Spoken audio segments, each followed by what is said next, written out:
नमस्कार। मेरा नाम महेंद्र सोनी। मैं आपको कहानी सुनाऊंगा।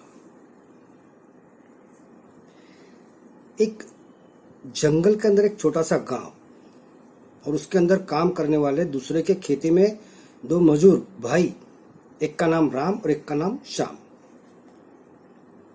और उस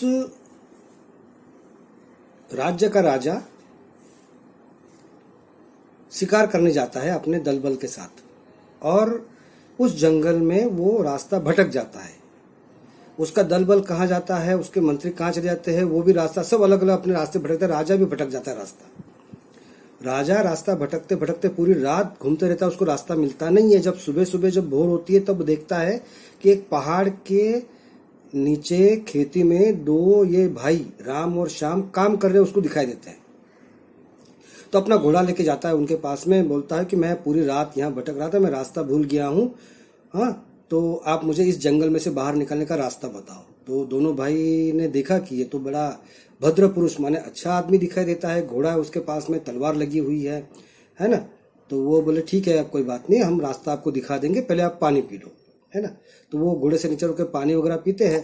फिर वो अपनी कहानी बताता है कि मैं यहाँ पे रास्ता भटक गया हूँ, शिकार करने हम निकले थे, मैं इस राज्य का मैं राजा हूं। तो वो दोनों भाई बहुत खुश हो जाते हैं। फिर वो कहते हैं कि आप पूरी रात से भटक रहे हो, आप थोड़ा खाना खा लो, हमारे पास जो भी है गरीब का थोड़ा सा। तो वो नीचे उतर कर वो थोड़ा खाना बड़े प्रेम से खाता है। फिर वो दोनों उसको जंगल के बाहर रास्ता दिखाने के लिए ले जाते हैं, और जैसे ही जंगल पूरा होता है, रास्ता उसको दिखाता है, तो फिर वो कहता है कि मैं इस राज्य का राजा हूं, आप मुझसे जो मांगोगे वो मैं आपको दूंगा, मांगो क्या मांगना है आपको। तो पहले उनको संकोच हुआ, नहीं नहीं बोले कैसे ऐसे, नहीं नहीं बोले मांगो, बोले मैं आपको दूंगा। तो छोटा भाई जो श्याम था उसको लगा कि भाई अब कुछ मिल रहा है तो मांग ही लेते हैं। तो वो राजा को बोला कि देखो हम तो बहुत गरीब है, दूसरे की खेती में काम करते हैं, तो आप एक काम करो, हमको 4 बीघा जमीन दे दो, मुझे दे दो 4 बीघा जमीन, तो मैं उसको खेती बसर करके मैं अपना परिवार चलाऊंगा। तो राजा बोले ठीक है, श्याम तुम भी मांगो। श्याम ने तो मांग लिया, अब तुम लोग बोले राम तुम भी मांगो।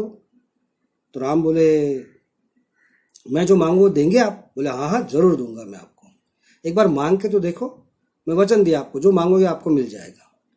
तो राम बोलता है कि आपने वचन दिया है जो मांगोगे वो देंगे? तो बोले हाँ हाँ देंगे।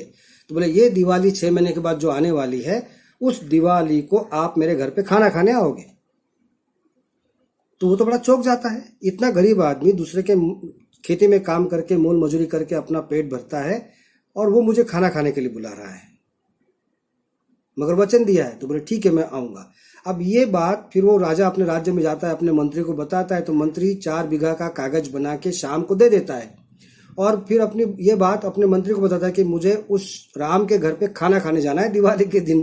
तो वो तो मंत्री तो सारे चौंक जाते हैं एकदम। अब इतने गरीब के घर में, जिसके झोपड़े में ठीक से जगह नहीं है, उसके वहां जाने का रास्ता ठीक से नहीं है, छोटा सा गांव है, राजा जाएगा उस गांव में? ऐसे गांव में राजा जाएगा? तो वो क्या करते हैं, उसके राज्य से लेके उसके गांव तक का सड़क बढ़िया बना देते हैं, एकदम सड़क बढ़िया बना देते हैं। उसका जो झोपड़ा था उसको महल बना देते हैं, टूटे फूटे जो घर होते हैं आजू बाजू सबको रंग रोगोटी करके बढ़िया बना देते हैं, उसके गांव को पूरा सजा देते हैं। राजा जाता है खाना खाने के लिए। राजा देखता है कि राम सब ठीक है ना? बोले प्रभु आपकी कृपा है, बस आप आए ये मेरे लिए बड़ी बात है, मेरा अहोभाग्य है। तो बैठो आप खाना खाओ। तो उसने खाना भी ना खाया, बोले खाना बहुत बढ़िया बनाया है ना। अब वो उस मंत्री क्या करते हैं, उसके जो गांव का सारा नक्शा बदल देते हैं, उसका महल बना देते हैं, महल के अंदर धन धान्य से पूरा भंडार भर देते हैं। किसका? राम का।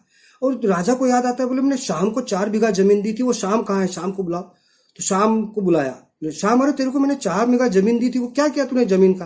बोले क्या महाराज, अरे उसके अंदर एक बूंद पानी नहीं गिरा, वो सारी जमीन ऐसी पड़ी हुई है मेरी, कुछ फायदा नहीं हुआ, मेरे कोई संकट दूर नहीं हुए, है ना। तो एक ने तो कुछ नहीं मांगा, उसको सब कुछ मिल गया, और एक ने मांगा, उसके बाद भी उसके दुख दूर नहीं हुए। तो क्या कारण है इसके पीछे? हम क्या मांग रहे हैं, किसके पास मांग रहे हैं, ये हमें बोध नहीं होता है। अब जिसके पास, राम के पास कुछ नहीं था, फिर भी उसके अंदर देने का भाव था कि नहीं मैं दूंगा, मेरे राजा को मैं कुछ ना कुछ, मेरे राजा को मैं 2 निवाले भी खाने को दूंगा मेरे घर पे। उसने ऐसा देखा। एक ने मांगा, उसके दुख दूर नहीं हुआ, और इसने देने का भाव रखा। देने का भाव रखा तो राजा ने उसके लिए भंडार खोल दिया। तो आपके अंदर देने का भाव है, देने की सेवा करने की अगर भाव है, एक निवाला अगर आप किसी को खिलाते हो ना, तो भगवान आपके लिए पूरा भंडार खोल देता है, 10 निवाले की व्यवस्था आपके लिए कर देता है। तो ये सेवा का भाव, देने का भाव। बस किसी भूखे को आपको खिलाना है तो वो आपकी पहली व्यवस्था कर देगा ऊपर वाला।